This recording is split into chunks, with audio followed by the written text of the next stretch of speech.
दोनों देवियों का लीला के पति के राज्य में जाना। श्री वशिष्ठ जी कहते हैं, श्री राम अपने पूर्व जन्म के संसार से निकलकर पूर्वोक्त रीत से अनंत कोटि ब्रह्मांडों की विचित्रता को देखती हुई उन दोनों स्त्रियों ने किसी ब्रह्मांड में प्रवेश करके वहां के अंतःपुर को देखा और फिर वहां वे शीघ्र ही बाहर निकल आई। उस अंतःपुर में पुष्प राशि से आच्छादित महाराज पद्म का महान शव रखा था। उस शव के पास ही बैठी हुई लीला का स्थूल शरीर था, जिसका चित्त समाधि अवस्था में आरूढ़ था। शोक के कारण रात्रि बड़ी प्रतीत होने से वहां के लोग कुछ कुछ प्रगाढ़ निद्रा से युक्त थे। वे अंतःपुर धूप, चंदन, कपूर और केसर की सुगंध से भरा था। उसे देखकर लीला को पति के दूसरे संसार में जाने की इच्छा हुई, अर्थात राजा पद मृत्यु के पश्चात जहां उत्पन्न हुए थे वहां जाने के लिए वह उत्कंठित हुई। तब वे दोनों देवियां विभिन्न लोकों, पर्वतों और आकाश को लांघकर भूतल पर पहुंची, जो पर्वतमाला तथा समुद्रों से घिरा हुआ था। तत्पश्चात मेरु पर्वत से अलंकृत जम्बू द्वीप में गई, जिसका भीतरी भाग 9 खंडों में विभक्त है।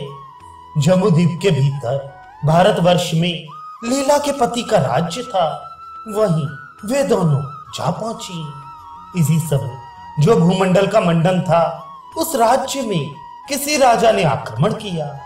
अपने सहायभूत सामंतों के कारण उस आक्रमणकारी भूपाल की शक्ति बहुत बड़ी चढ़ी थी। उस राजा के साथ संग्राम छिड़ने पर उसे देखने के लिए आए हुए तीनों लोकों के प्राणियों से वहां का आकाश ठसाठस भर गया। उक्त दोनों देवियां निशंक होकर वहां आ गईं। उन्होंने उस आकाश को आकाशचारी प्राणियों के समुदाय से इस तरह आक्रांत देखा मानो वहां मेघों की घटा घिराई हो। स्वर्गलोक में स्थान पाने योग्य शूरवीरों को लाने के लिए व्यग्र हुए इंद्र के भट्ट वहां के आकाश को उद्भासित कर रहे थे। श्री राम जी ने पूछा, भगवान, शूर शब्द से किस तरह के योद्धा का प्रतिपादन किया जाता है? कौन स्वर्ग का अलंकार है अथवा कौन डिंबाहव अर्थात बच्चों का युद्ध कहलाता है? श्री वशिष्ठ जी ने कहा, रघुनंदन, जो शास्त्रोक्त सदाचार से युक्त स्वामी के लिए रणभूमि में युद्ध करता है, वह चाहे मरे या विजयी हो, दोनों अवस्थाओं में शूर कहा जाता है। वही स्वर्गलोक का भागी होता है। पूर्वोक्त विधि से विपरीत अत्याचारी स्वामी के लिए युद्ध करके जो रणभूमि में किसी प्राणी के द्वारा अंगों के कट जाने से मृत्यु को प्राप्त होता है, वह डिंबाहव में मारा गया कहलाता है।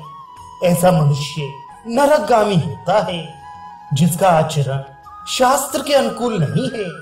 उसके लिए जो मनुष्य युद्ध करता है, वह यदि संग्राम में मारा जाए तो उसे सदा बने रहने वाले नरक की प्राप्ति होती है। यथासंभव शास्त्र की आज्ञा और लोकाचार का पालन करने वाला जो व्यक्ति रणभूमि में धर्म युद्ध करता है तथा वैसे ही सदाचारी स्वामी का भक्त होता है, वे शूर कहलाता है।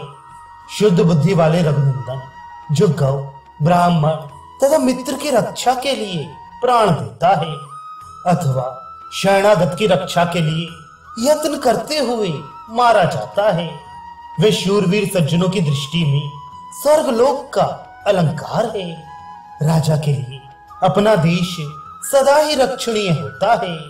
जो राजा एकमात्र उसी की रक्षा में लगा रहता है, उसके लिए जो युद्ध में मारे जाते हैं वे ही वीर हैं और उन्हीं को वीरलोक की प्राप्ति होती है। जो प्रजा के प्रति उपद्रव करने में ही लगा रहता है, वह राजा हो या ना हो, वैसे स्वामी के लिए जो युद्ध में प्राण देते हैं, वे निश्चय ही नरकगामी हैं।